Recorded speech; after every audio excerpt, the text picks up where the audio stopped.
Give you all the glory, all the honor. Thank you, Jesus. Thank you for your goodness, O God. We praise you. We glorify you. Oh, Jesus.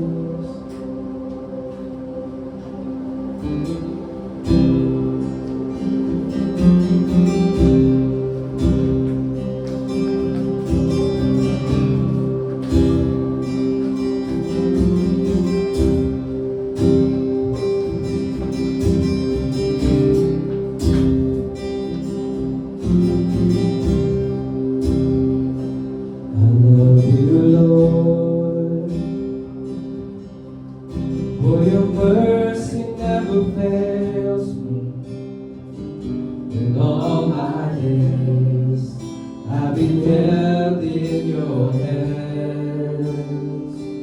From the moment that I wake up until I lay my head, and I will sing of the goodness of God. Let's sing it, I love you, Lord.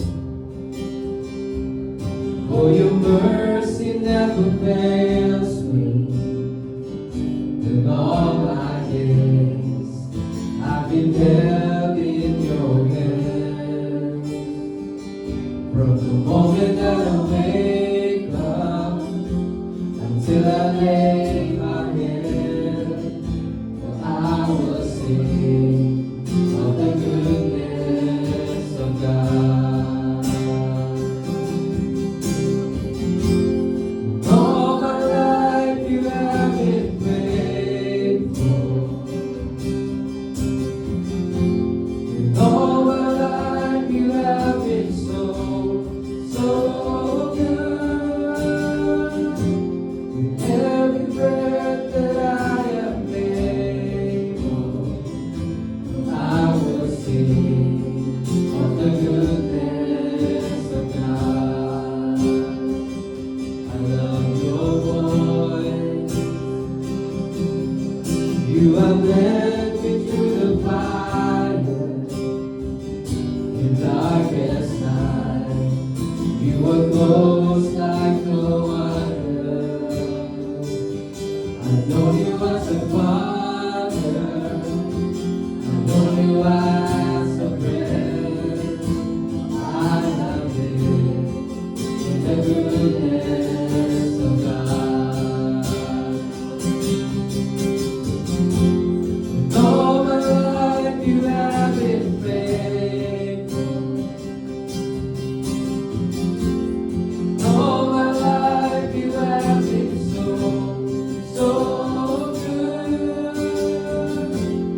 Every breath that I am able, I will sing of the goodness of God. Your goodness is running after me. Your goodness is running after me. With my life laid down, surrendered now, I give you everything. Your goodness is running after me. Your goodness is running after me. Your goodness is running after me. With my life laid down, surrendered now, I give you everything.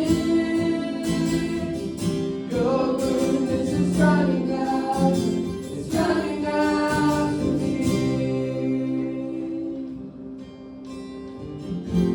And all my life you have been faithful. And all my life you have been so, so good. With every breath that I am able, I will sing of the goodness of God. Let's sing all my life.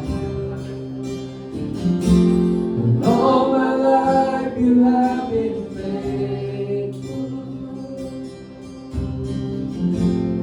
All my life you have been so, so good. Every breath that I am able, I will sing of the goodness of God. Your goodness is running after me. Your goodness is running after me. With my life laid down, I surrender now. I give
sing of your goodness, Lord. You deserve all the glory and honor.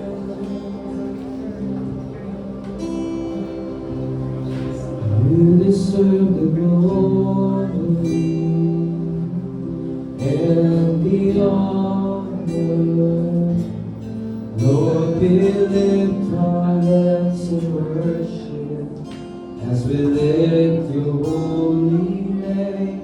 You deserve the glory and the honor. Lord, we lift our hands in worship as we lift your holy name. For you are great, you do miracles so great. There is no one else like you. There is no one else like you. For you are great, you do miracles so great. There is no one else like you. There is no one else like you. You deserve the glory and the honor. Lord, we lift our hands in worship as we lift your holy name. You deserve the glory and the honor. Lord, we lift our hands in worship as we lift your holy name. You are great, you do miracles so great. There is no one else like you. There is no one else like you. You are great, you do miracles so great. There is no one else like you. There is no one else like you. You are great, you do miracles so great. There is no one else like you. There is no one else like you. You are great, you do miracles so great.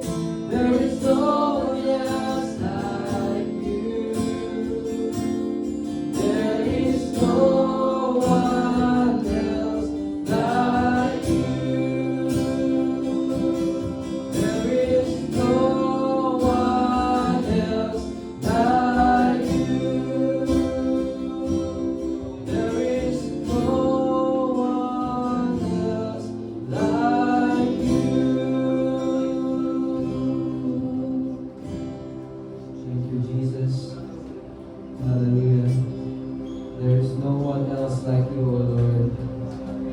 We continue to worship you, God, in this place. Continue, Lord, to give you glory, to give you honor for all the things that you have done in our lives, O Lord.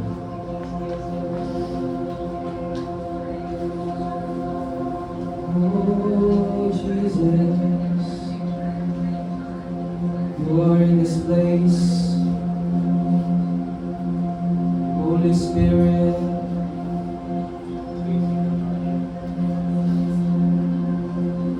we will just lift up our hands all across this place. Let's close our eyes. God is moving.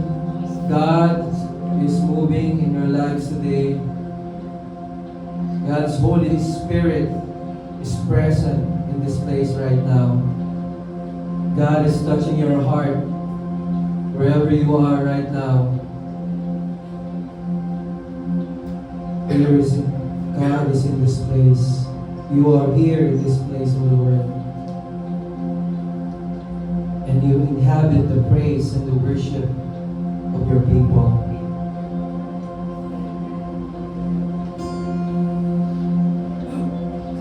We worship you. We give you praise. I stand in awe of you, my King. Lift up my hands, give praise and sing. Here in this place, in your embrace, where all else just fades away. Let's sing one more time. I stand in awe of you, my King. Lift up my hands, give praise and sing. Here in this place, in your embrace, where all else just fades away. I am in awe of you, my King, because you gave your everything. Beholding your face, I'm changed by your grace. Lord Jesus, have your way. You are wonderful.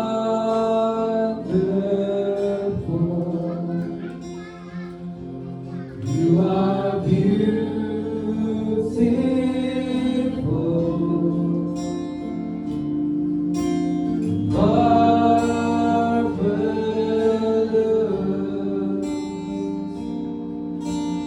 King of my heart, I stand in awe of you, my King. Lift up my hands, lift up my hands, give praise and sing. Here in this place, in your embrace, fades away. I am in awe of you, my King, because you gave praising, beholding your face, changed by your grace. Lord Jesus, have your way. You are wonderful. You are beautiful.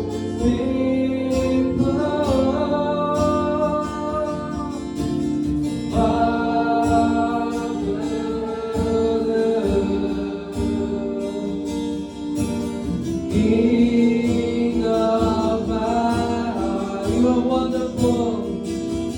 You are wonderful.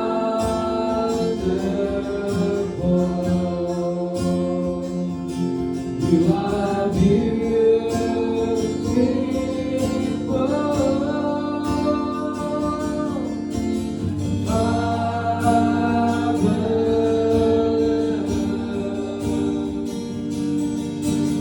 King of my heart, you are wonderful.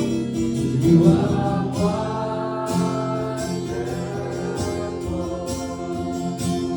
You are beautiful. You are beautiful.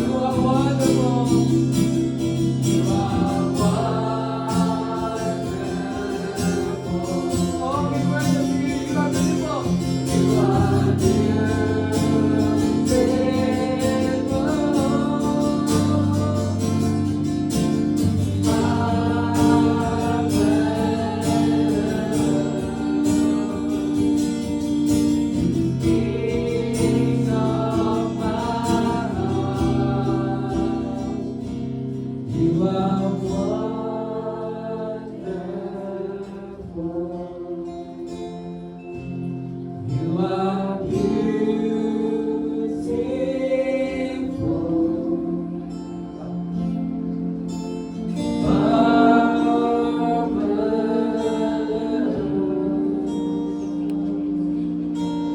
King of my heart. Sing, I will all be like you. And in all of you, my King. Because you gave your everything, molding your place, changed by your grace. Lord Jesus, have your way. I am in awe of you, my King. Lift up our hands. Because you gave your everything, beholding your face, changed by your grace. Lord Jesus, have your way. You are wonderful. Just the voice. You are beautiful,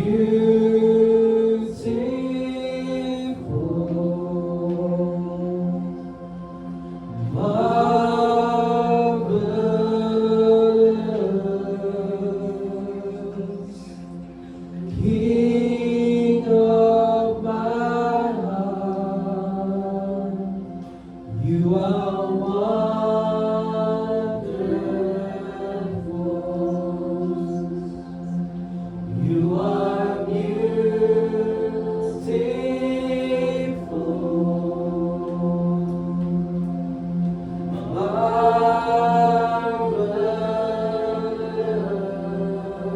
marvelous, King of my heart.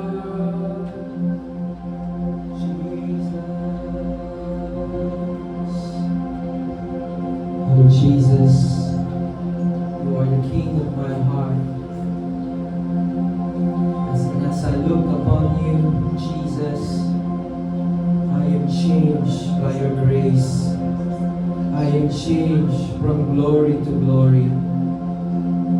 All my situation, my circumstances will vanish away as I looked upon you, Jesus. As I gaze upon your beauty, your holiness, everything will melt away. Thank you, Jesus. You are the King of my heart. You are the lover of my soul. You are my King of kings and my Lord of lords. Thank you for loving me. And in return, Lord, we say we love you.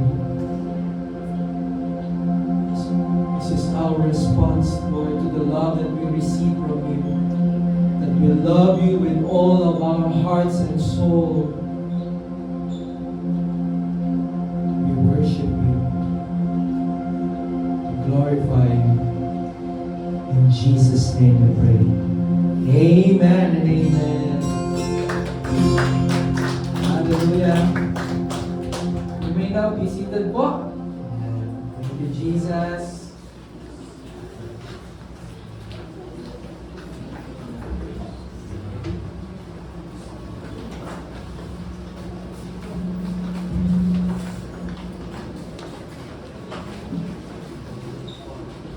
Good morning, church. Blessed Sunday morning.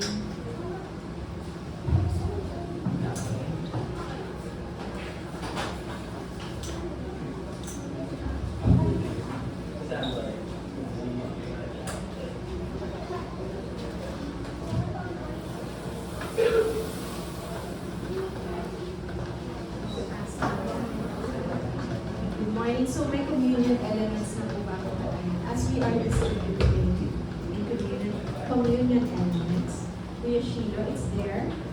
First Peter chapter 2 verse 23.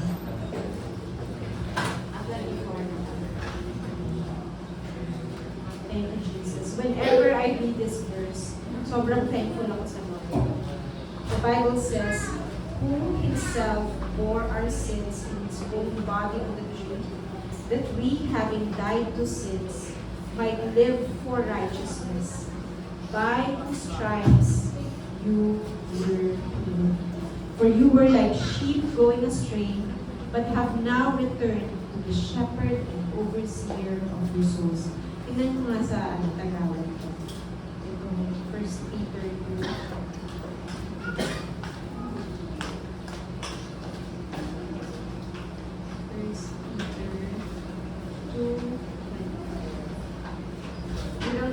Kaya Sheila, huwag mo nang i-convert sa Tagalog. Dito na lang sa akin. Ayan. Si Kristo, tatagalogin, hindi ako nagtagalog dito. Sa Bible na Tagalog, ang salita ng Diyos. Si Kristo ang umako sa mga kasalanan natin. Sinasabi dito, sino umako ng mga kasalanan natin?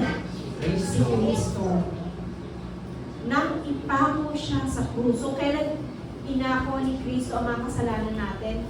Noong ipinako siya sa krus.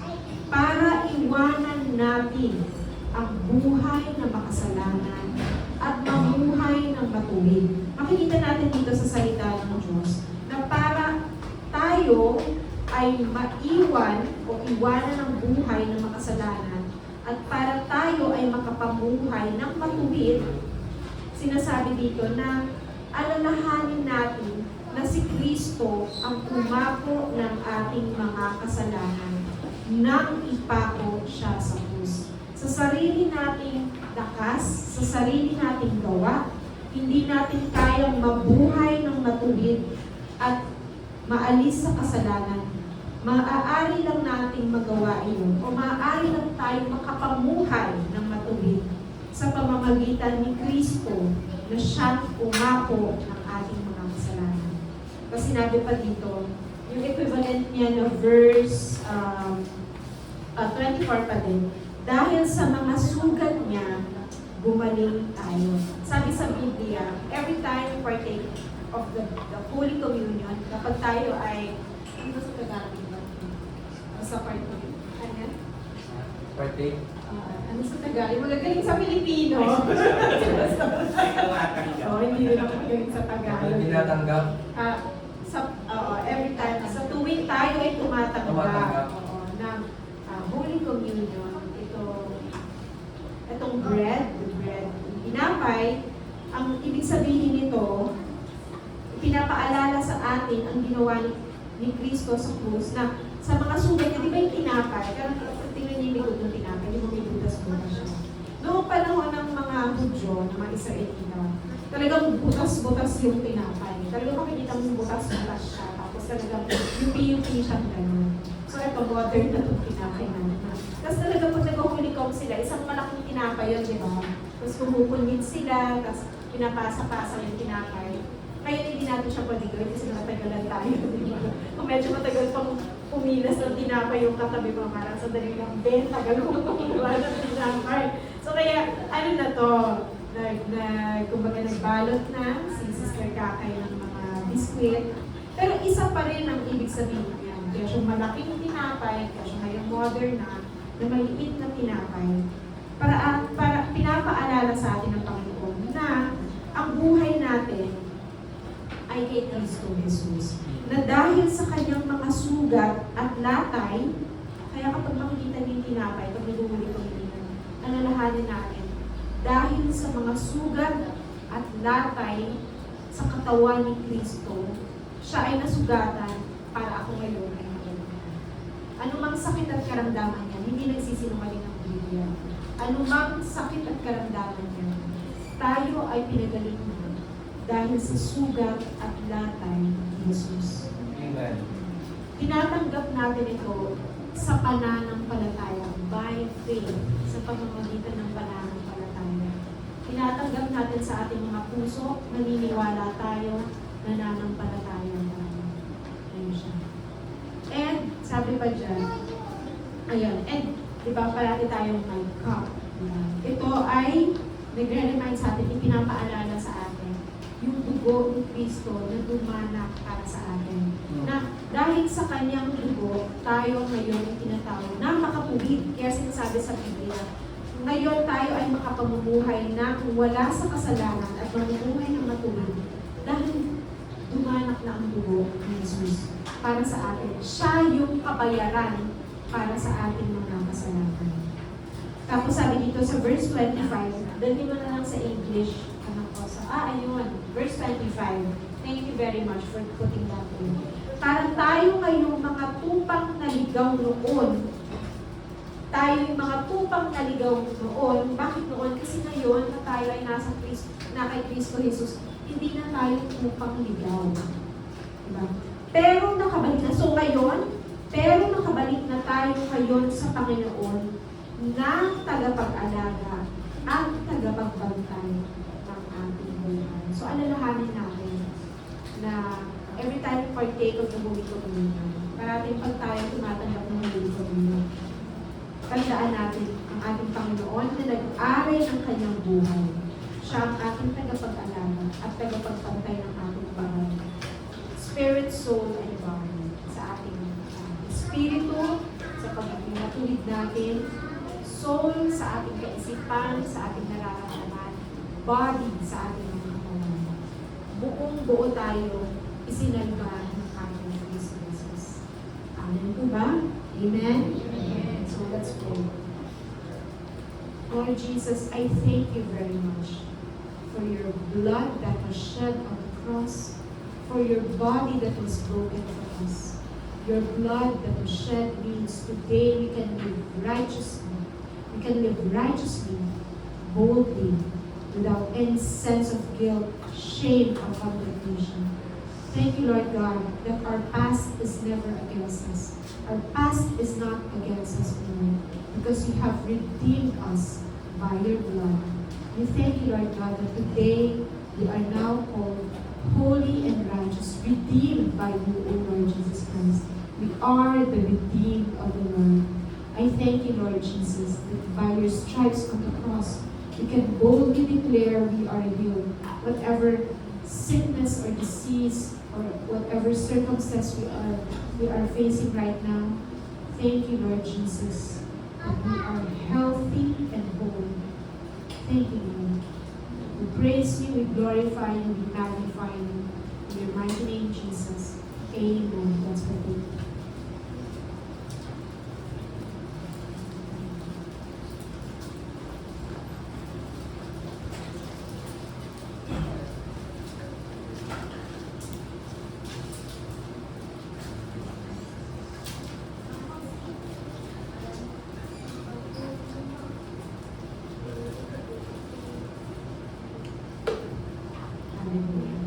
So let's go to 2 Corinthians 10. 2 Corinthians 10 to 15. Yan eh. Basahin ka na. In English muna. So now he who supplies seed to the sower and bread for food, supply and multiply the seed you have sown, and increase the fruits of your righteousness. Wow! Ang ganda, no? Yung mga blessings na nare-receive natin is the fruits of the righteousness through our Lord Jesus Christ. While you are enriched in everything for all liberality, which causes thanksgiving to us through God. Ito na lang muna tayo. So, pumunta sa Tagalog yung ulit. 2 Corinthians 9, verse 8. I'm sorry, verse 8. Ang Diyos na nagbibigay ng binhi sa magsasaka at tinapay na makakain, ang siyang ring magbibigay ng inyong mga pangangailangan. Ang ating Diyos ang magbibigay ng inyong mga pangangailangan para lalo pa kayo makatulong sa iba. Ito yung sinasabi natin na we are blessed to be a blessing. Kasi sabi dito, ang Diyos ang nagbibigay ng ating mga pangangailangan para lalo pa tayo makatulong sa iba. Verse 11, I'll read it in English first. While you are enriched in everything for all liberality, which causes thanksgiving through us to God. So we have been enriched in everything, which causes us thanksgiving. So the reason why we give is because we have already been enriched by our Lord Jesus Christ, which causes us thanksgiving. That's why we can give cheerfully sa Tagalog. Dahil sa inyong pagbibigay, hindi lang lamang ninyo tinutugunan ang pangangailangan, verse 11 pa rin dapat kong basahin. Pasasaganain kayo ng Diyos sa lahat ng bagay para lagi kayong makatulong sa iba. At marami ang magpapasalamat sa Diyos dahil sa tulong na ipinadala ninyo sa pamamagitan namin. So yun. Kayo ay pinagpala ng Panginoon. Well, that's why you are blessed to be a blessing. Pinagpala ng Panginoon. May purpose ang pagpapala ng Panginoon sa ating lahat kasi sinasabi dito na para tayo ay makatulong rin sa iba. So the reason why we give, kasi first, it's a thanksgiving to the Lord. And of course, the church funds, it's for us to be able to preach the gospel, di ba? Kaya tayo nandito, nakakapagbayad tayo ng renta, ng kuryente, may pagkain tayo sa magsasalo-salo. So ayun, indeed, we have been blessed by God to be a blessing. So, hallelujah. Let's pray for our giving, for our tithes and offerings. Heavenly Father, I thank you, Lord, that truly you are the one who enriched us, O Lord. So that's why we are blessed to be a blessing today. I thank you, Lord God, that it is you who made us able to give our tithes and offerings. Without your blessings, without your provision, O Lord, without your goodness in our lives, O Lord, we would not be able to do this. I thank you, Lord, that we have our jobs, we have our careers, we have our businesses, we have our source of income, O Lord, because you are the one who gave it to us. You are the one who blessed us. I thank you, Lord God, that you are the one who blessed the work of our hands, who blessed the work of the hands of each and every family member of Grace Life Fellowship. We thank you, Lord God, that we can glorify you, we can thank you, O Lord, through our finances. Thank you, Lord, that we can give cheerfully to you. We praise you, we glorify you, we magnify you in the most holy, precious name of our Lord Jesus Christ. Amen. Ayan. So, announcement po tayo. Ayan po, you can give through GCash or through online, or you can drop your giving sa basket over there. And then we have our quick announcements. Ayan. So, today po ay ang ating Sunday lunch contest. So, ayan po, mamaya may salo-salo po tayo. As usual, food panda tayo. So, mamaya dadating yung mga food panda. Pag dumating yung mga food panda or yung Grab, huwag kayo mag-distract ha. So, lang, papasok na yung food. And then, Feb 7, asan po yung mga worship team natin? Ayan. Ang Sharsa. Worship team. Ayan si Bien, Sister Mela. Ayan. Yan. Yan. Worship team, fellowship ng Feb 7. 2 p.m. po, no, Pastor. 2 p.m. dito sa church. Ayan po. So, we are next slide lang po. Quickly. Ayan. So, let's pray for more volunteers. Let's all pray for that. Musicians na tutulong kay Pastor Rep para tumutulong. I truly believe that the Lord has supplied musical instruments. And let us all believe that the Lord will also supply musicians. Kung nasa puso ninyo, na gusto niyo mag-volunteer, just feel free to let me or Pastor. Kahit hindi na marunong sa instrument, basta nasa puso mo na, ay, gusto kong tumutong. We can train you, kahit hindi ako marunong. We will believe we can be trained. Ang dami na YouTube yan. Worship leaders, ayan, praise God, para sa mga kumakanta, kila Angie, kila Apoloni, kila Shai, ayan, mga young ones namin tayo memorize. Projector for worship, ayan. Kung merong mahal din kay, si Angelina pala next time, And then kids, teachers, ayun. So, need pa natin ng more kids teachers, diba? It's really a blessed time to teach the kids. Ako lang po yan. And then finance and I think we are already okay with the finance and admin team, or we will pray back if we still need more. But so far, the Lord had answered our prayer for another one for finance and admin team. Ayun po. So, let's all be excited to receive God's word through Pastor Ren. Amen.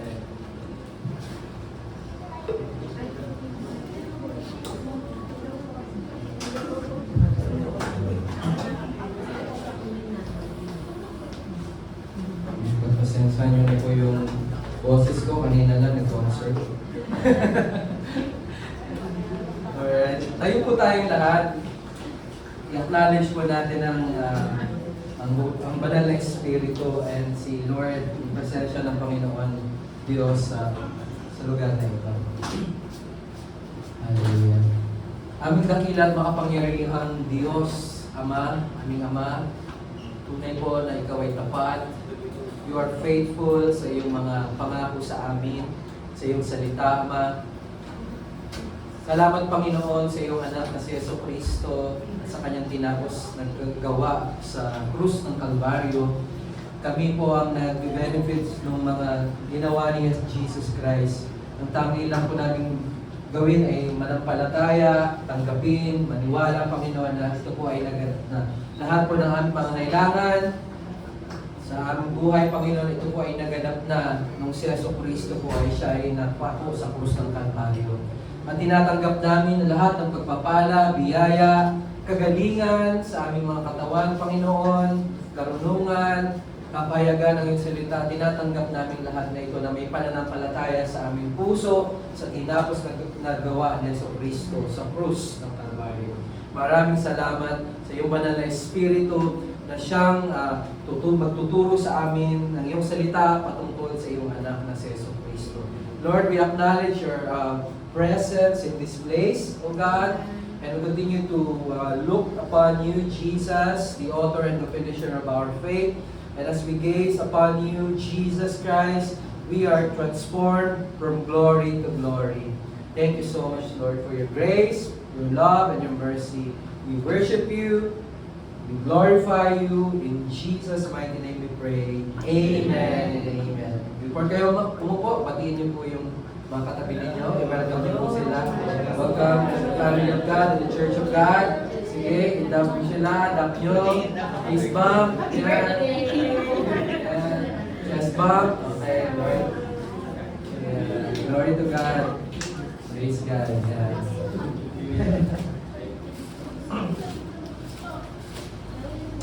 Church, you can now be seated po. Yan, yan.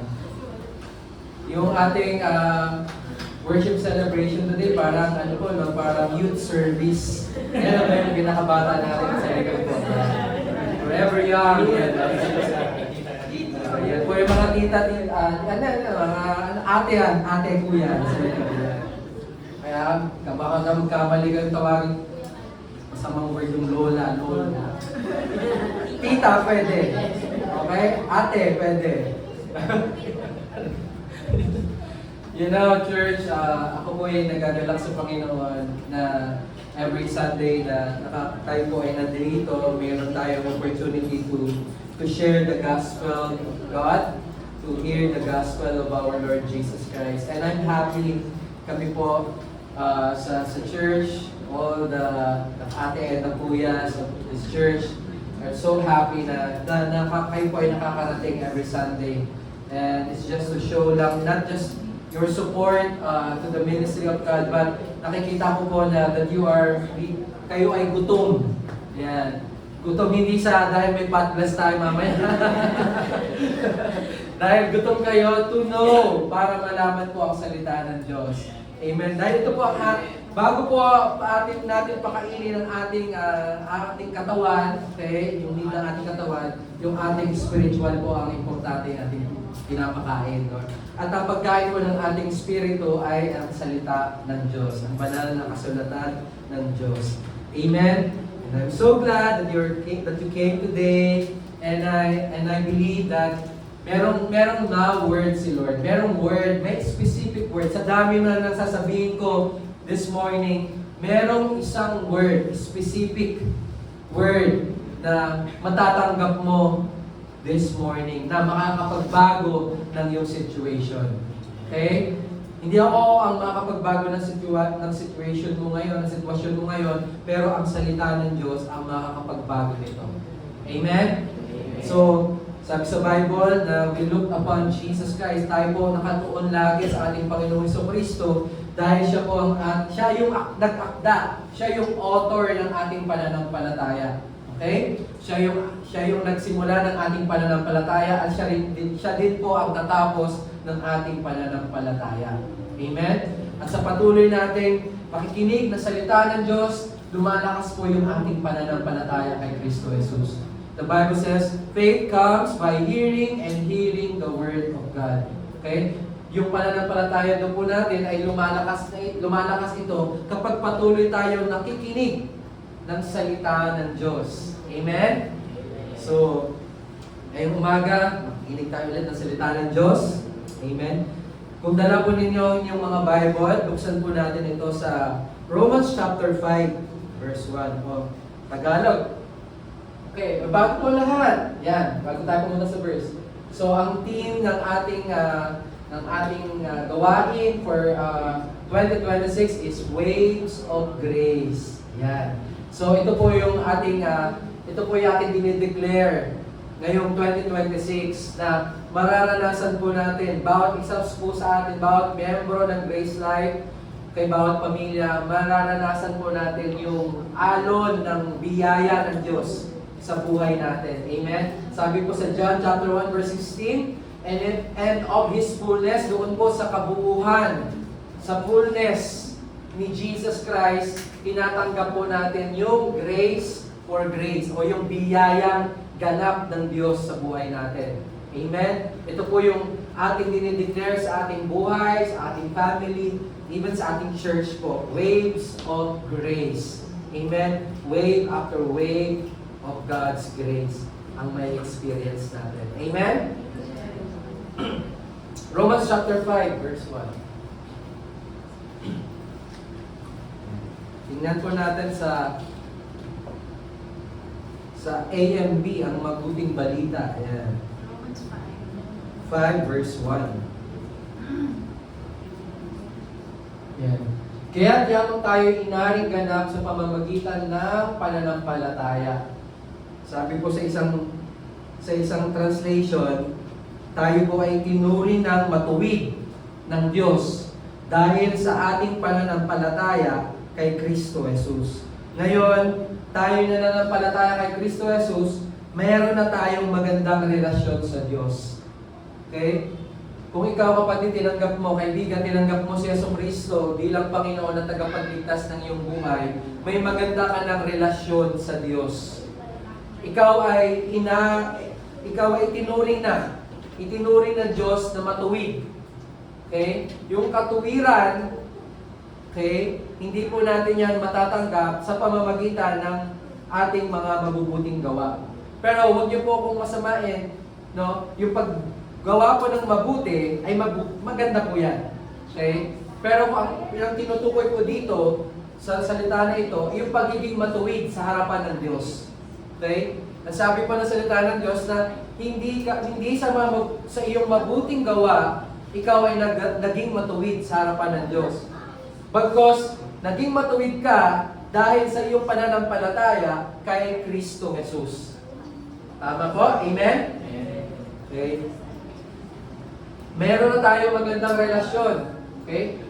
Sabi dito, may kapayapaan tayo sa Diyos sa pamamagitan ng ating Panginoong Jesucristo. Ngayon, may kapayapaan tayo.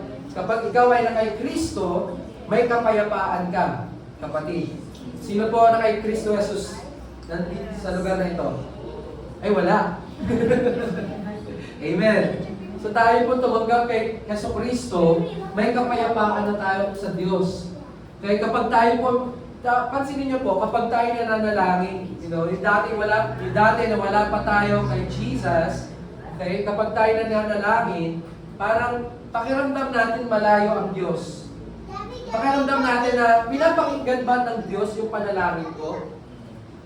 Dinidinig ba ng Panginoon lahat ng mga hinagpis ng aking puso? Malalim na Tagalog. Hinagpis. Okay? Pero ngayon na ikaw ay na kay Kristo na, okay?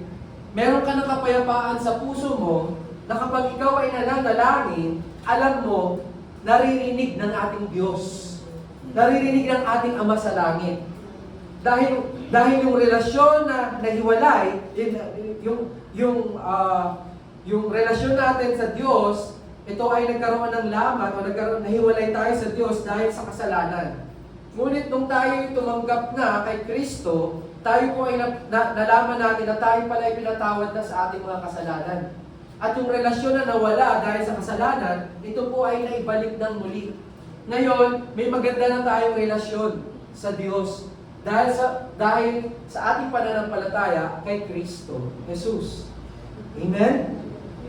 So, kapatid, kapag ikaw'y nanalangin, alam mo sa iyong puso, tinininig ng Panginoon. Kahit hindi mo pa natatanggap yung sagot sa iyong mga panalangin, alam mo kung kanino ka nananalangin. At yung mga panalangin mo, kaya hindi man dumating sa oras na yon, alam mo sa iyong puso na gagawin yun ng Diyos. Kasi ang Diyos ay tapat sa kanyang mga pangako. Amen? So, next verse. Therefore, having been justified by faith, we have peace with God through our Lord Jesus Christ. Verse 2.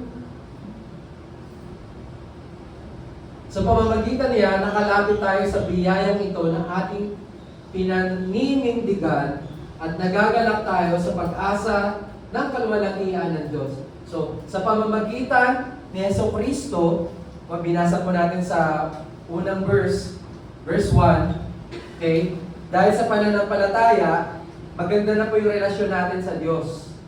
Okay? Tayo po ay ginawang matuwid ng Diyos. At hindi lamang, sa pamamagitan ng Jesucristo, tayo ngayon nakalapit tayo doon sa biyaya.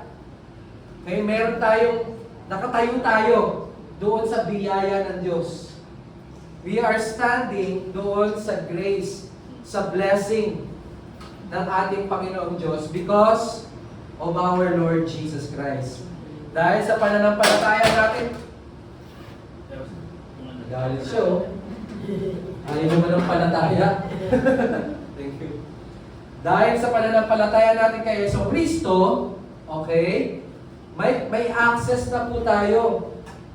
Tayo ngayon ay nakatayo na sa biyaya ng Diyos. Amen? Dahil sa ating pananampalataya kay Jesucristo, tayo ngayon po ay nakatayo na sa biyaya ng Diyos. May access tayo 24 hours a day sa blessing, sa grace ng ating Panginoon. Amen? Next verse. At hindi lamang gayon, kundi nagagalak rin tayo sa ating mga kapighatian. Yan, lalim mo. Sa pagkaalaman ng kapighatian ay nagbubunga ng pagtitiis. Lalim niya, no? At nagagalak din tayo kahit na dumaranas tayo. Okay? Sabi ko sa Bible ko, nagagalak tayo. Sabi po dito, nagagalak tayo na kahit tayo ay dumaranas ng paghihirap, okay? Dahil natututo tayong magtiis. Okay? Nagagalak tayo. Kahit anuman dumating na problema sa buhay natin, merong kagalakan sa ating mga puso na alam natin mapapagtagumpayan natin ito. In fact, sa makatuwid, na pagtagumpayan na ni Jesucristo lahat ng ating mga pinagdaraanan sa buhay. Ang kailangan lang natin gawin, okay, tanggapin, tumayo doon sa biyaya na ginawa ni Jesucristo para sa atin. Tumayo tayo doon sa tagumpay, sa victory na binigay ni Jesus, na ginawa niya para sa atin.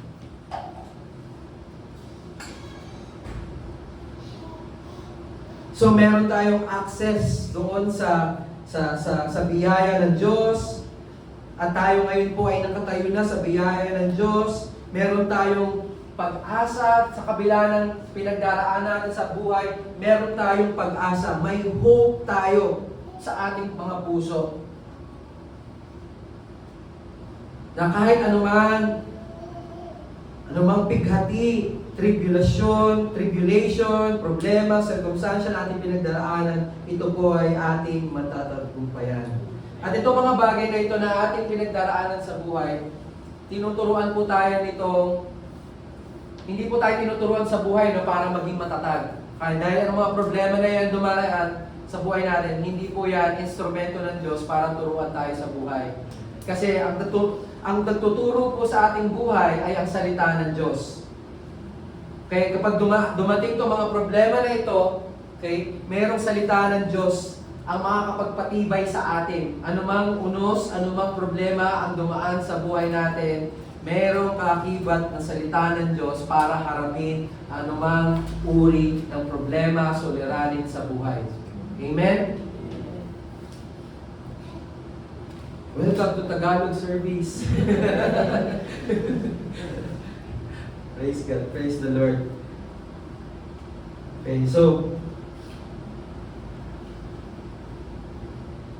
yung dumarating po na suliranin sa buhay, nagagalak tayo.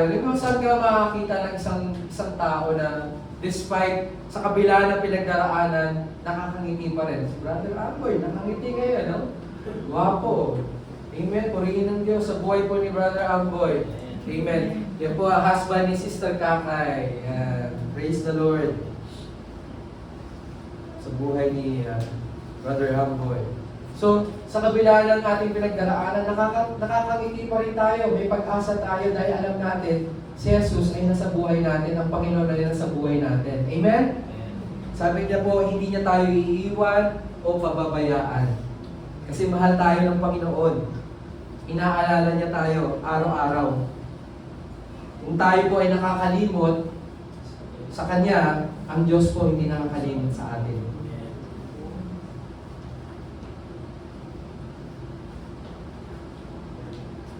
So sa kabila ng mga pinagdaraan natin, nagiging tayo, umahaba yung pasensya natin. Hindi tayo nagiging bugnutin. Ano ba yan? Problema na naman! Na minsan, ibubuhos mo sa anak mo, sa asawa mo. Problema na naman! Kita mo yung asawa mo, problema ka! Hindi. Wala po yan dito sa church, okay? Pero ang salita ng Diyos, kapag dumaraan tayo sa ganung mga bagay po, nagiging matiisin tayo. Amen?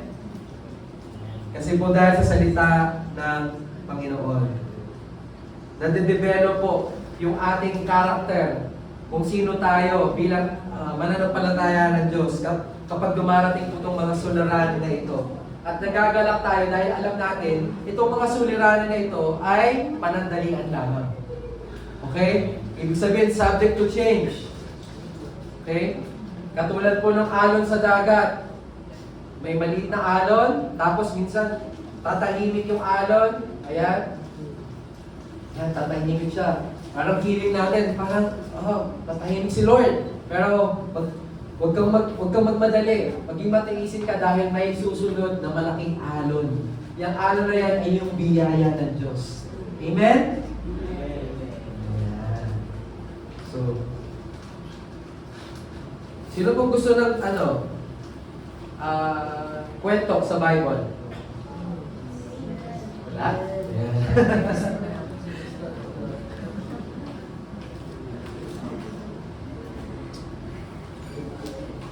Gusto ko pong ibahagi itong story nito sa Bible. Nung nakaraang linggo, naibahagi ko po, na-share ko po yung story ni King Hezekiah. Sino ba nakakakilala dito kay King Hezekiah? Si King Hezekiah. Ayan. Si King Hezekiah po, siya po ay hari ng Judah. He was the king of Judah. Alam niyo po, isa siya sa mga sikat na hari during the time po ng pag-reign niya as king sa Judah.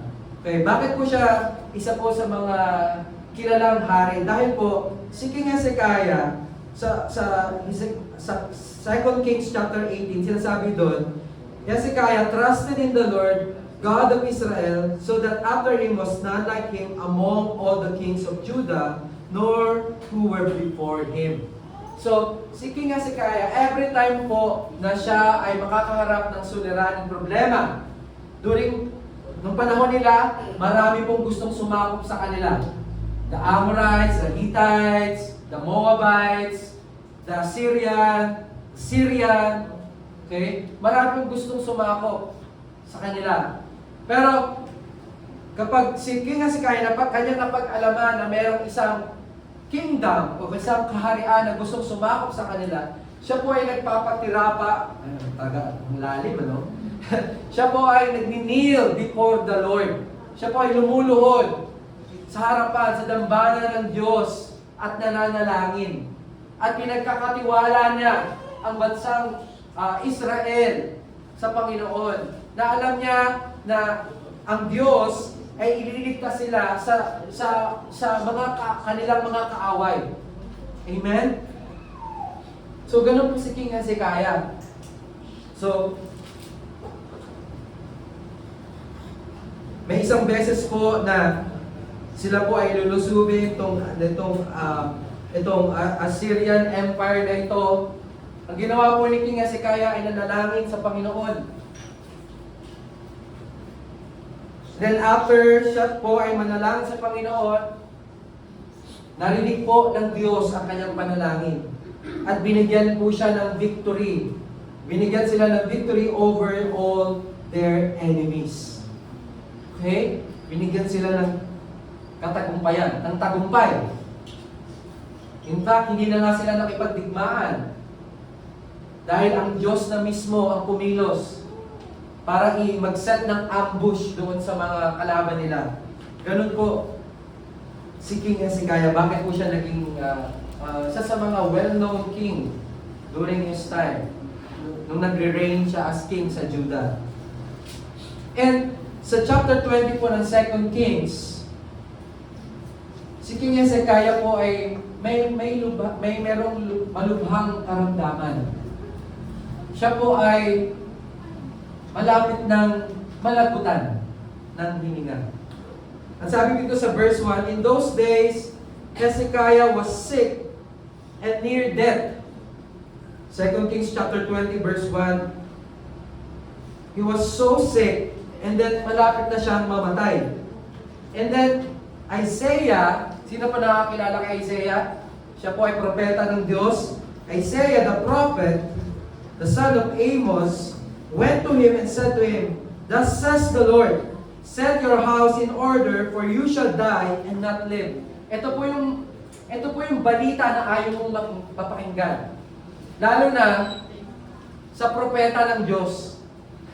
Sabi niya kay Hezekiah, King Hezekiah, ayusin mo na yung bahay mo kasi mamamatay ka na, sabi ng Diyos. Ha? Wala pa naman tayong narinig na ganon, diba? At hindi mo na narinig sa akin yun. Oy, Sister Erica. Ganon. Napakaganda mo, hindi ko sasabihin. Wala tayong narinig na ganon. Wala pa tayong narinig. Diba, usually naman po, kapag mayroon tayong mahal sa buhay na umuwi na sa Panginoon, tinatawagan na natin yung purinarya, tinatawagan na po natin yung sa Bulaklak, okay? Tinatawagan natin yung ospital, tinatawagan na natin yung kaanak. So ganito yung instruction. Ito yung word na binigay ni Isaiah kay King Hezekiah. Set your house in order. Tawagin mo na yung purinarya. You know, but because you shall die and not live. Verse 2. Then he turned his face toward the wall and prayed to the Lord, saying, ito po yung maganda kay King Hezekiah. Yung narinig niya yung masamang balita, okay, bad news, he prayed to God. Nanalangin siya. Ilan po sa atin sa umagang ito, yung kapag tayo po ay nakakarinig, yesterday po, we were so blessed sa testimony ni Sister Kakay na sabi niya nung wala pa siya pananampalataya, hindi niya pa po tinanggap ang Panginoong Jesucristo. Kapag dumarating po siya sa sitwasyon na may problema po siya, umiiyak po siya ng sobra, at hindi niya po kayang kontrolin yung kanyang emosyon. Okay, tapos minsan napagbabalingan niya yung mga ibang bagay. Okay, hindi niya alam yung gagawin niya. Pero nung siya po ay meron ng pananampalataya kay Kristo Jesus, okay, kapag siya po ay dumaranas ng suliranin sa buhay, siya po ay nananalangin. At sa pananalangin ngayon, alam niya po, siya po ay dininig na ng Diyos. Amen? Ganun po, si King Hezekiah, nung natanggap niya po, o narinig niya tong bad news na ito kay Isaiah, siya po ay nanalangin sa Panginoon. And then verse 3, sabi po dito, "Remember now, O Lord, I pray, how I have walked before you in truth, and with a loyal heart, and have done what was good in your sight." And Hezekiah wept bitterly. Instead po, na siya ay umiyak doon sa problema, doon sa bad news na natanggap niya, siya po ay umiyak sa Panginoon. Okay? Isang lesson po na makikita po natin, na pwede natin kunin po sa buhay ni King Hezekiah, na kapag tayo po ay dumaranas ng problema, instead na umiyak tayo, mag-self-pity tayo sa buhay, iiyak natin sa Panginoon. Dahil kapag ito ay iniyak natin sa Panginoon, alam natin na tayo po ay naririnig ng Diyos. Amen? Dahil po may relasyon tayo. Siya po yung ating Ama. Verse 4, "And it happened before Isaiah had gone out in the middle court, and the word of the Lord came to him, saying," verse 5, "Return and tell Hezekiah, the leader of my people, thus says the Lord, the God of David, your father, I have heard your prayer, I have seen your tears. Surely I will heal you on the third day, and you shall go up to the house of the Lord." Amen. Narinig ng Diyos yung panalangin ni King Hezekiah. Tayo po ngayon na nakatayo na sa biyaya ng Diyos dahil sa ating pananampalataya kay Kristo Jesus, how much more po na kapag tayo ay nanalangin, naririnig ng Diyos ang ating mga panalangin. Dahil nananalangin tayo sa pangalan ni Jesus, sa pangalan ni Jesucristo. Dahil alam po natin makapangyarihan ang pangalan ni Jesucristo. Lahat ng pangalan sa langit, sa lupa, at sa ilalim ng lupa ay luluhod sa pangalan ni Jesus. Kahirapan, luluhod yan sa pangalan ni Jesus. Wala kang pera, sa pangalan ni Jesus, ikaw ay mayaman. Hindi ka nauubusan. Nagkukulang lang. Kaya kapag nagkulang ka, humingi ka sa source mo. Kay Kristo Jesus. Sabi po ng salita ng Diyos, okay? Dito sa verse 5, "I will heal you on the third day, you shall go up to the house of the Lord." Ito, verse 6, pinagaling ng Diyos si King Hezekiah. And sa verse 6, sinabi dito, "And I will add to your days 15 years. I will deliver you and this city from the hand of the king of Assyria, and I will defend this city for my own sake and for the sake of my servant David." Hindi lamang siya pinagaling, pero binigyan pa siya ng 15 years. Bonus! 15 years para mabuhay. How much more po na ngayon tayo ay nasa bago ng tipanan, in the new covenant, we are standing in the grace of God, we have access by faith into this grace. How much more? Sabi po sa Psalm 91, yung last verse po, "With long life, He will satisfy us." God satisfies us with long life, and He will see the salvation of the Lord. Amen. As your days, so shall your strength be. The Word of God says. Amen. Kung ginawa po ng Panginoon yun kay King Hezekiah, how much more sa buhay natin? At sabi dito, He will deliver. Bibigyan siya ng tagumpay, katagumpayan sa kanyang mga kaaway. So, pinagaling si King Hezekiah, binigyan pa ng 15 years, at binigyan pa ng victory. Amen? So, makikita natin po dito yung wave after wave after wave of God's grace sa buhay ni Hezekiah. Verse 7. Then Isaiah said, "Take a lump of figs." So they took and laid it on the boy, and he recovered. Hindi lang hindi lang masakit, may sakit si King Hezekiah, meron din siyang pigsa, no? Boil. And yung fig, yung leaves, pangtakip sa pigsa. Okay? Verse 8, and Hezekiah said to Isaiah, "What is the sign that the Lord will heal me?" Pambihira. Parang may doubt pa si King Hezekiah dito Humihingi pa ng sign. Ilan sa atin sa lugar na ito, minsan hindi pa tayo kumbinsido sa salita ng Diyos. Gusto pa natin, Lord, bigyan mo kami ng sign. Bigyan mo ng sign. May lalabas na, may shooting star. Bigyan mo kami ng sign. Kita mo na nga, may word na si Lord, napapagalingin si King Hezekiah, dadagdagan pa niya yung buhay ng 15 years, at bibigyan pa siya ng victory. Then, sinabi ni Hezekiah kay Isaiah, "What is the sign that the Lord will heal me?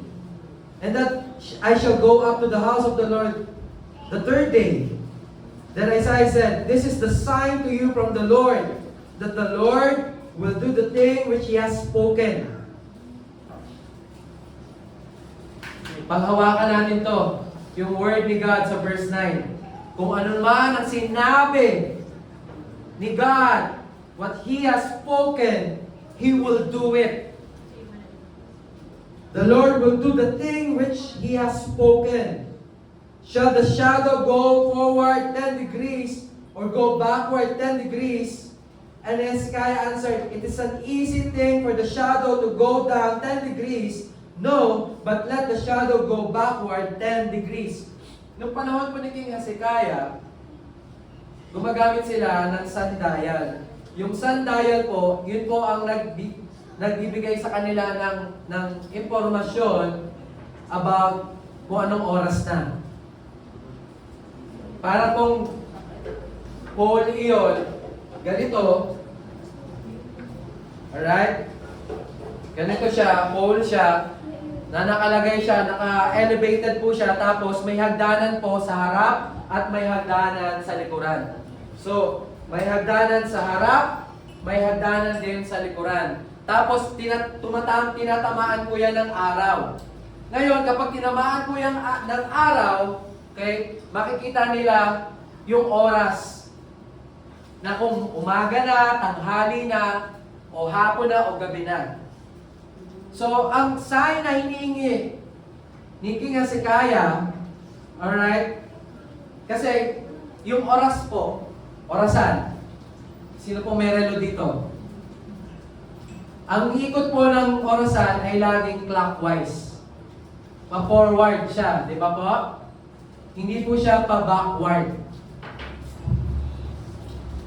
Ang hinihinging sign ni King Hezekiah na yung shadow po ay mag-move backward. Napaka-imposible, di ba po ba? Di ba po? Na yung orasan bumalik. Pero, sino makakahigit sa Diyos? Walang sino man na makakahigit ng Diyos. At hindi po bound ang Diyos ng time or ng space. He can redeem back the time. Kung sa tingin mo, meron kang naaksaya yung buhay mo sa nakaraan, kaya pong i-redeem yan ng Diyos. He can redeem back the time for you. He is the Lord of time and space. Amen? And Hezekiah said to Isaiah, "What is the sign that the Lord will heal me?" Ayan. Verse 10. And Hezekiah answered, "It is an easy thing for the shadow to go down 10 degrees. No, but let the shadow go backward 10 degrees." Verse 11. So Isaiah the prophet cried out to the Lord, and he brought the shadow 10 degrees backward, by which he had gone down on the sundial of Ahaz. Wow. Amazing. Na-receive, natanggap ni Hezekiah yung kagalingan sa kanyang karamdaman na siya ay mamamatay na. Pero instead na mamatay, gumaling siya sa kanyang karamdaman at dinagdagan pa ng Diyos ng 15 more years yung kanyang buhay. Amen? Sa New Covenant po, hindi lamang 15 years ang dinagdag ng Diyos. But the Word of God says, with long life, God satisfies us. And we will see the salvation of the Lord. Yung salvation, yung victory. Binigyan tayo ng katagumpayan. Amen? Same with Hezekiah. Binigyan ng Diyos ng victory si Hezekiah from all of his enemies. At hindi lamang yon, God demonstrate kung sino siya. Na He can redeem back the time. Kasi yung pag-atras ng shadow backward, no one can do that. Walang sino man ang pwedeng gumawa nun. Only God can do it. It just shows that God is a God of miracles, signs, and wonders. Amen? And then we can redeem back the time that sa tingin mo na lost mo along the way. He can redeem back the time. Amen? But yung buhay po naging Hezekiah, hindi rin po naging okay. Because despite na, gumaling siya, mayroon pang 15 bonus na 15 years, binigyan siya ng victory ni God. Doon sa mga following verses po. So verse 12, meron pong Babylonian envoys. Ito mga espiya from Babylon, na kung saan pinatuloy niya sa kanyang kaharian. Siguro just to show off, ipagmayabang yung kanyang kayamanan, yung kanyang kaharian. Amen? Alam niyo po, the Bible says that in James, God gives more grace to the humble. Amen? Hindi natin, kung ano man yung ating natanggap, kung ano man yung ating mga kayamanan, hindi po natin ito pinagyayabang sa iba. But instead po, tayo po ay nagiging blessing. Blessed to be a blessing sa ating mga kapatiran at sa mga tao around us. Kaya hindi tayo nagmamalaki because magaling ako. Because mahusay ako sa negosyo kaya meron akong mga bagay na ito. No. Ang ating tanging pinagyayabang po ay ang kabutihan ng Diyos. Meron akong ganito, meron akong basong ganito dahil sa biyaya ng Diyos. Amen? Maganda yung cellphone mo. Right now, you have the latest model ng iPhone, ng Android. Hindi dahil naghirap si mama, si papa. Dahil yan sa biyaya ng Diyos. Kaya nakapag-provide si mama, si papa ng magandang cellphone for you. Amen? Dahil po yan sa blessing ng Panginoon. Lagi natin inuuna si Lord. Amen? Kasi siya yung source lahat. Siya yung source ng kalakasan natin. Siya yung source ng ating biyaya. Siya yung source na siya yung lagi nagpoprotekta sa atin. Amen? Guwapo ka dahil anak ka ni mama ni papa.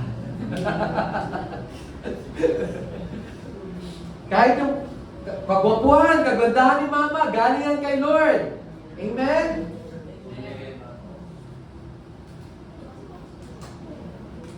Sabi na mamana daw. Pero before pa nag-exist si mama, si papa, di ba? Si Lord na unang nag-exist. You are fearfully and wonderfully made by God. You are God's workmanship. Yan. So pinatuloy ni King Hezekiah itong mga espiya from Babylon. At yung Babylonian po, Babylonian is a picture of sin. In-entertain niya ulit yung kasalanan. Picture po yan sa Bible. Ang Babylonian.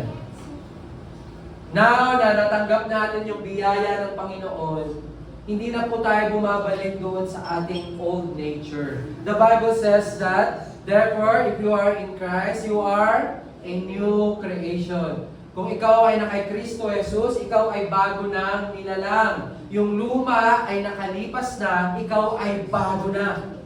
Sabihin mo, ako ay bago na. Kay Kristo Jesus. Yeah. You are bago. You are bago. Ikaw ay bago. Ikaw ay bago na nilalang. Ibig sabihin, yung makasalanan na yung ikaw ay pinalitan na ng bago ng nilalang kay Kristo Jesus. Yung walang bahid ng kasalanan. Kaya wala nang way para bumalik ka na doon sa lumang ikaw. Dahil ikaw pinalitan ka na nga ng Diyos eh. Bakit gusto mo pang bumalik? Move on na, kapatid. Mag-move on na tayo doon sa bagong buhay na binigay sa atin ng Diyos.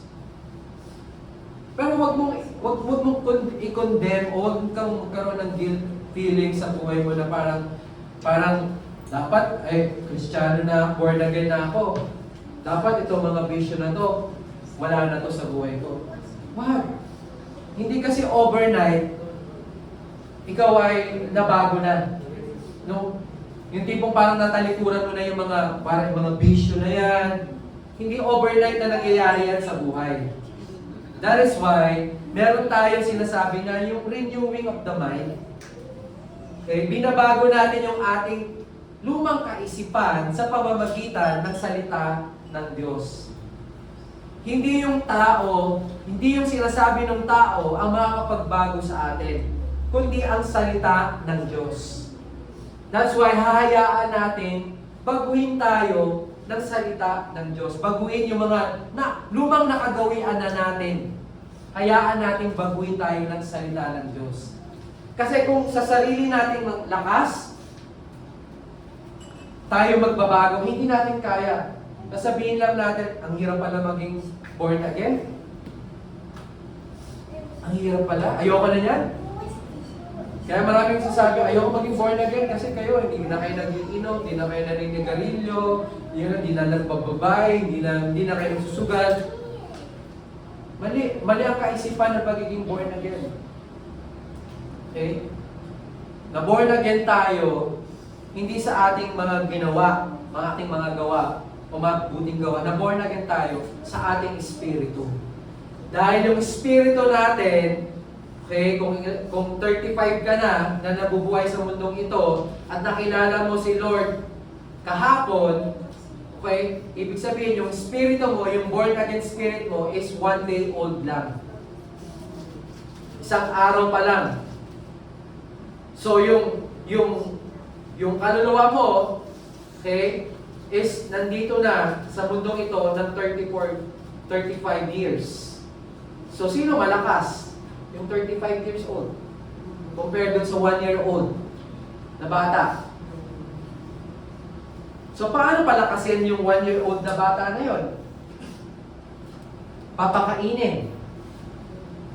Okay? Bibigyan natin ng tamang supplements, vitamins.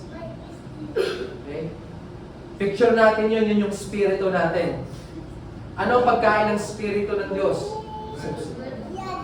Ano yun? Amen. Word of God.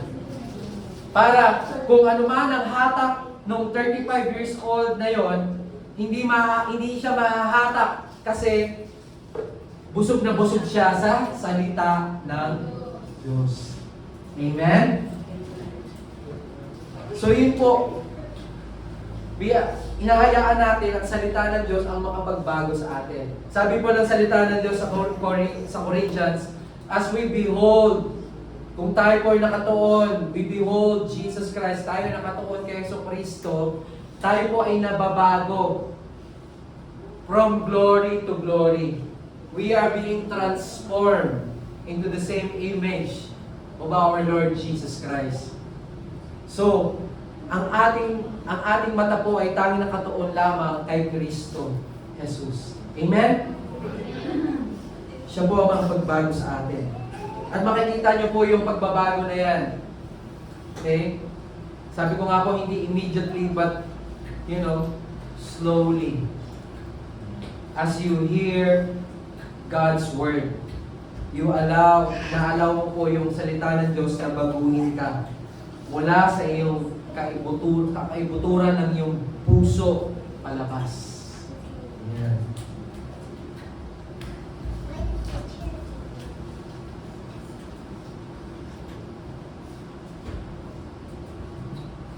Amen. So, we will not, just like napakinggan natin na story, si King Hezekiah, inalaw niya, okay, tapos sabi po dito sa scripture dito,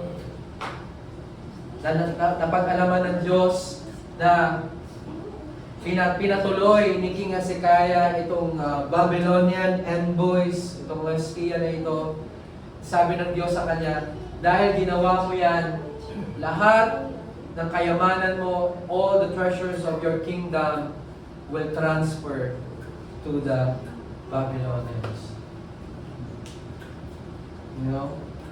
Praise God that now, sa bagong tipan, in the new covenant, okay, the new covenant of grace, na every time tayo nakakagawa po ng kamalian, thank God, hindi binabawi ng Diyos yung biyaya na nakatalaga na sa atin. Instead, God always demonstrating po yung love niya, yung mercy niya for us.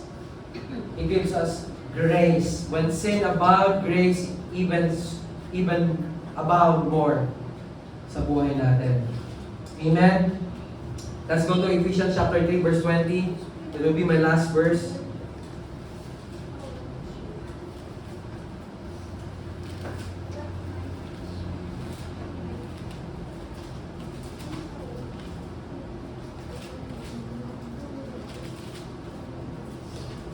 Honestly po, hindi yung story na gusto kong i-share this morning, but I just allow the Holy Spirit to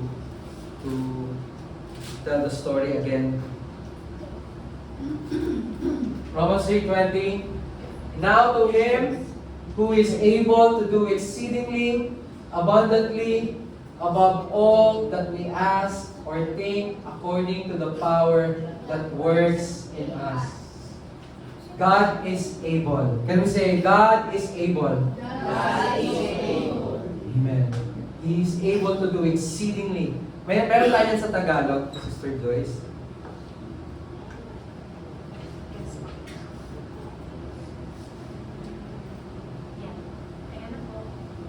Ngayon, sa Kanya nakakagawa ng higit na sagana kaysa lahat ng ating hinihingi o iniisip ayon sa kapangyarihan na gumagawa sa atin.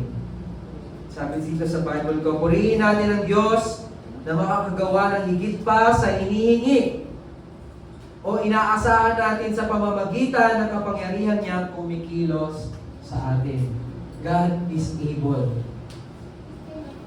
Ang Diyos po ay makakagawa ng higit pa sa ating inaakala, sa ating higit pa sa hinihingi o inaasahan natin.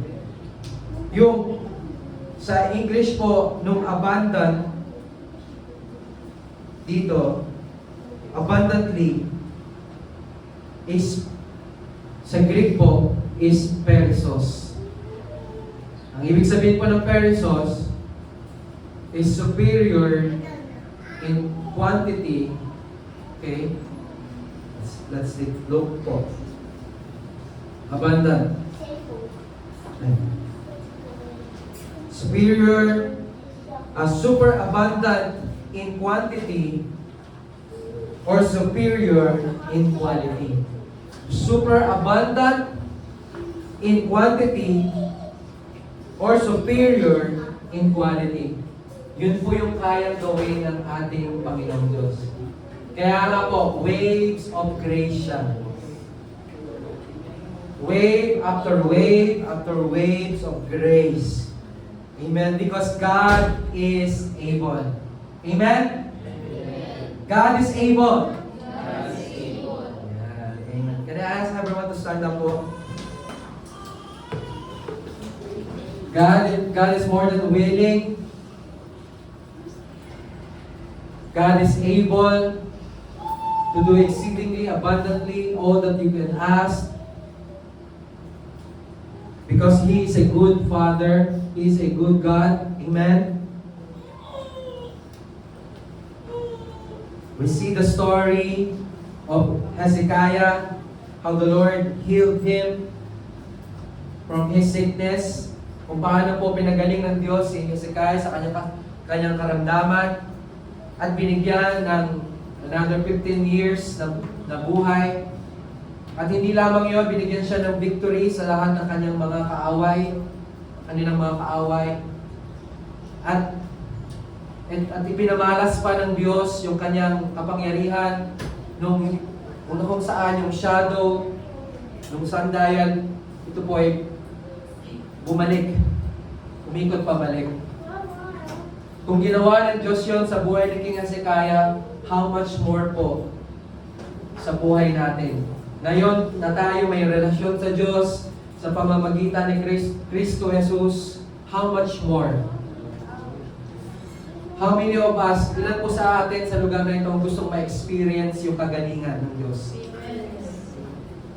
How many of us sa lugar na ito na gusto na ma-experience natin yung abundant life? Hindi lang 15 years, but long life. Amen? Ilan po sa mga nandirito ang gusto maranasan yung katagumpayan sa lahat ng mga suliranin sa buhay? Amen. At ilan po dito ang gustong ma-experience yung miracle ni God sa buhay? Yung binasa po natin sa Ephesians chapter 3 verse 20, sabi doon, He is able. God is able to do exceedingly abundantly above all that we ask or think. He is able. Because God is faithful, He is good, He is merciful, He is more than willing to give all the grace that you need in this life. Hallelujah.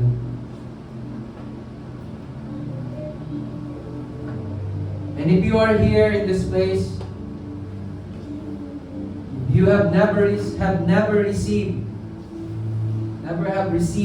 Christ, kung hindi mo pa natatanggap si Jesucristo sa iyong buhay bilang Panginoon at tagapagligtas.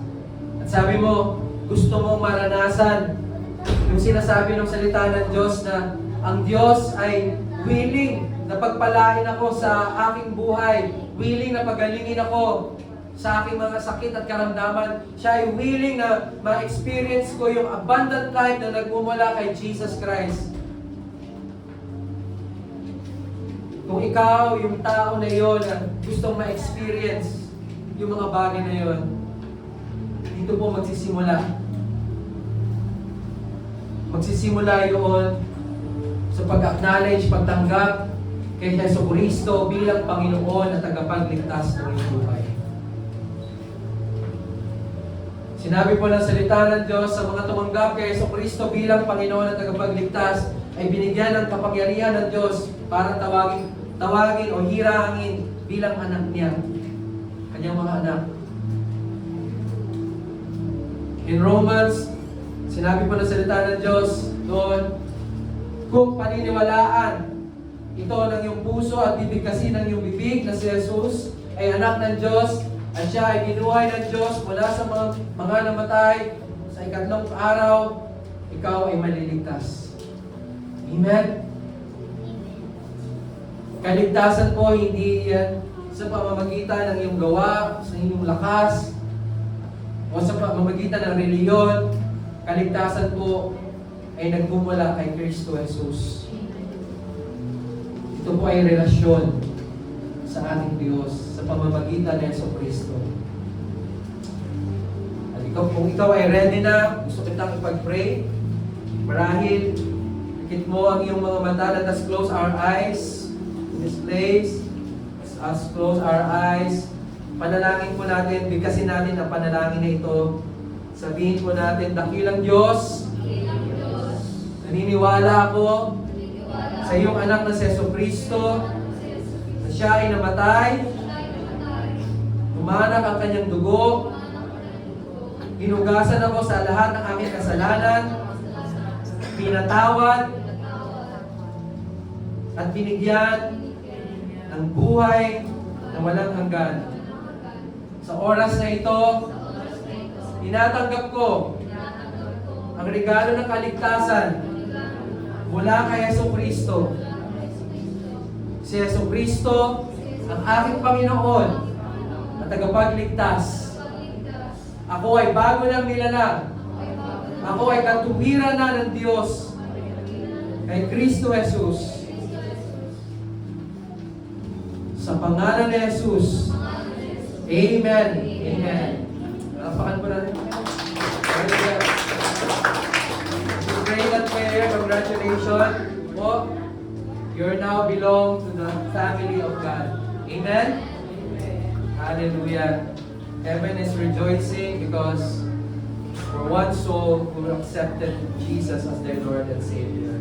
Amen? Let us lift up our hands across this place. Let me declare a blessing to all of you.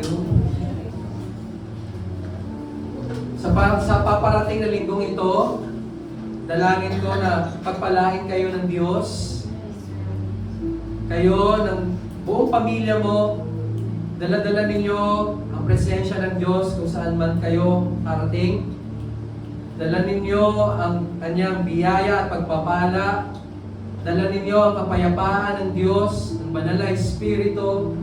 Dalangin ko na kayo ay lukuban ng banal na Espiritu ng Diyos, ng banal na dugo ng Diyos, walang sandata ng kaaway, makakalapit sa inyong tahanan, sa inyong katawan. Dalangin ko ang kagalingan sa inyong mga katawan, sa lahat ng sakit at karamdaman. Pinapalayas ko lahat ng sakit at karamdaman sa oras na ito sa inyong mga katawan, sa sugat at latay ni Yesu Kristo sa krus ng Kalbaryo. Dinideklara ko kagalingan, health and wholeness. I declared also peace, shalom be upon all of you. Nothing is missing, nothing is broken. The Bible says that with long life, God satisfies you. He gives you grace, He gives you mercy, He gives you peace, He gives you shalom, His shalom. Nothing is missing, nothing is broken. You and your loved ones, I declare, are healed and whole by the stripes of Jesus Christ. Thank you, Lord, for your grace, for your love, for your finished work at the cross. In Jesus' name we pray. Amen and amen. This grace is our life. See you again next Sunday. God bless you all, church.